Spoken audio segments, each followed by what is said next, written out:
అలాగే ఎప్పుడైనా ఉదయం నిద్ర లేవగానే మీరు బయటికి వచ్చినప్పుడు గడ్డి మేస్తున్నటువంటి ఆవు కనిపించింది అనుకోండి, అది కూడా మీకు శుభానికి సంకేతం. రాబోయే కాలంలో లక్ష్మీదేవి మీ ఇంటి తలుపు తట్టబోతోంది అని చెప్పటానికి సంకేతం. ఎందుకంటే సకల దేవతా స్వరూపమైన గోమాత గడ్డి తింటూ మీకు కనిపిస్తే తొందరలోనే లక్ష్మీదేవి అనుగ్రహం.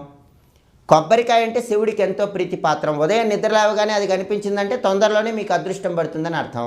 తెల్లటి పక్షి శాంతికి సంకేతం, శుభానికి సంకేతం. అందుకే తెల్లటి పక్షి కనిపించినా కూడా ఉదయం నిద్ర లేవగానే తొందరలో అదృష్టం పట్టబోతుందంటానికి అది నిదర్శనంగా చెప్పుకోవచ్చు. అలాగే కొంతమంది కలలో పాములు కనిపిస్తూ ఉంటాయి. అమ్మో పాములు కనిపిస్తున్నాయి, ఏదైనా సర్పదోషాలు ఉన్నాయేమో అని చాలామంది భయపడుతూ ఉంటారు.